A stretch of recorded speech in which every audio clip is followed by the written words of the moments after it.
രാഹുൽ ഗാന്ധിയുടെ road show പുരോഗമിക്കുകയാണ്. എടവണ്ണയിലാണ് രാഹുൽ ഗാന്ധിയുടെ റോഡ് ഷോ നടക്കുന്നത്.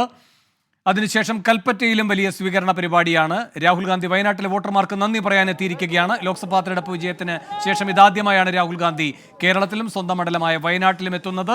ആഘോഷപൂർവ്വമായ വരവേൽപ്പാണ് പ്രവർത്തകർ അവിടെ രാഹുൽ ഗാന്ധിക്ക് നൽകിക്കൊണ്ടിരിക്കുന്നത്. കോൺഗ്രസ് പതാകയ്ക്കൊപ്പം ലീഗിന്റെ പതാകയും പാറുന്നു. വലിയ വരവേൽപ്പാണ് രാഹുൽ ഗാന്ധിക്ക് അവിടെ നൽകിക്കൊണ്ടിരിക്കുന്നത് വോട്ടർമാർ. അതിനുശേഷം കൽപ്പറ്റയിലും റോഡ് ഷോ ഉണ്ടാകും. രാഹുൽ ഗാന്ധി എന്തു പറയുമെന്നതിലാണ് ആകാംക്ഷ. ഏത് സീറ്റ് നിലനിർത്തുമെന്ന കാര്യത്തിൽ രാഹുൽ ഗാന്ധിയുടെ നിലപാട് ഇന്നറിയാൻ കഴിയുമോ എന്നത് രാഷ്ട്രീയ കേന്ദ്രങ്ങൾ ഉറ്റുനോക്കുകയാണ്. ദൃശ്യങ്ങളിലേക്ക്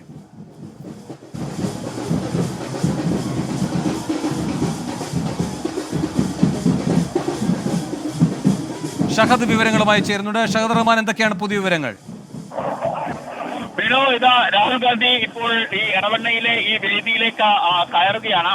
ഒപ്പം കോൺഗ്രസിന്റെ മുതിർന്ന നേതാക്കളൊക്കെ തന്നെയുണ്ട്. കെ.സി. വേണുഗോപാൽ ഉൾപ്പെടെയുള്ള നേതാക്കളൊക്കെ തന്നെ ഉണ്ട്.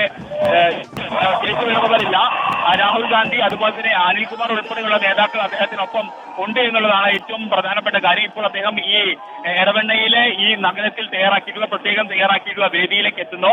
ആദ്യഘട്ടത്തിൽ ഈ റോഡ് ഷോ ഉണ്ടാകില്ല എന്ന് അറിയിച്ചിട്ടുണ്ടായിരുന്നു. എന്നാൽ പിന്നീട് കാലാവസ്ഥ അനുകൂലമായതിനാൽ റോഡ് ഷോ.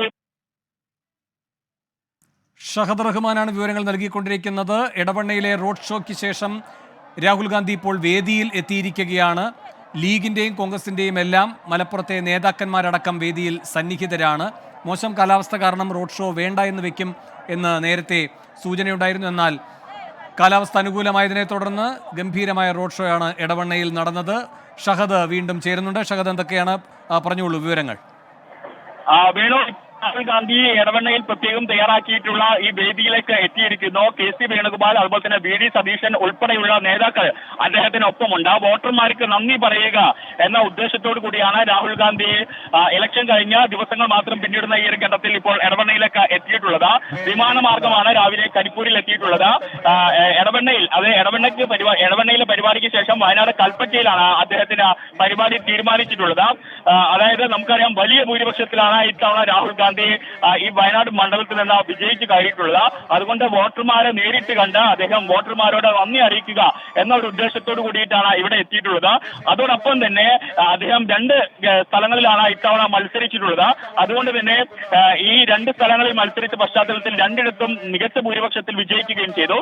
ആ ഒരു പശ്ചാത്തലത്തിൽ അദ്ദേഹം ഒരുപക്ഷെ വയനാട് മണ്ഡലം ഒഴിയും എന്ന തരത്തിൽ വാർത്തകൾ പുറത്തുവിടുന്നുണ്ട്. അപ്പോൾ ഇന്ന് ഇവിടെ നടക്കുന്ന ഈ പരിപാടിയിൽ അത്തരത്തിൽ ഏതെങ്കിലും തരത്തിലുള്ള പ്രഖ്യാപനങ്ങൾ ഉണ്ടാകുമോ എന്നുള്ളതാണ് ഏവരും ഉറ്റുനോക്കുന്നത്. അതെല്ലാം മറിച്ച് ഇന്ന് സാധാരണഗതിയിൽ വന്ന് അദ്ദേഹം സാധാരണ മണ്ഡലത്തിൽ വരുന്നത് പോലെ തന്നെ ആളുകളെയൊക്കെ തന്നെ കണ്ട് സംസാരിച്ച് തിരിച്ചു പോകുമോ എന്നുള്ളതും നമ്മൾ ഏവരും ഉറ്റുനോക്കുന്നുണ്ട്. അതോടൊപ്പം തന്നെ അദ്ദേഹത്തിന്റെ സഹോദരി പ്രിയങ്ക ഗാന്ധി കൂടെ ഉണ്ടാകുമെന്നായിരുന്നു ഇന്നലെ വരെ അറിയിച്ചിട്ടുണ്ടായിരുന്നത്. എന്നാൽ നിലവിൽ ഇപ്പോൾ പ്രിയങ്ക ഗാന്ധി അദ്ദേഹത്തിനൊപ്പമില്ല, അദ്ദേഹം ഒറ്റയ്ക്കാണ് വന്നിട്ടുള്ളത്. അതുകൊണ്ട് ഇനി ഈ പരിപാടിയിൽ പങ്കെടുത്തതിന് ശേഷം അദ്ദേഹം എന്തെല്ലാം കാര്യങ്ങളാണ് പ്രധാനമായിട്ടും പറയുക എന്നുള്ളതാണ് ഏറ്റവും പ്രധാനപ്പെട്ട കാര്യം. വലിയ രീതിയിലുള്ള ആവേശത്തോട് കൂടിയിട്ടാണ് ഈ ഇവിടെയുള്ള കോൺഗ്രസിന്റെ പ്രവർത്തകർ അതുപോലെ തന്നെ മുസ്ലിം ലീഗിന്റെ പ്രവർത്തകർ കൂടാതെ. ശരി, ഷഹദ് റഹ്മാനാണ് വിവരങ്ങൾ നൽകിയത്. എടവണ്ണയിൽ രാഹുൽ ഗാന്ധി എത്തിയിരിക്കുകയാണ്. അല്പസമയത്തിനകം രാഹുൽ ഗാന്ധി വോട്ടർമാരോട് നന്ദി പറഞ്ഞുകൊണ്ട് സംസാരിക്കും.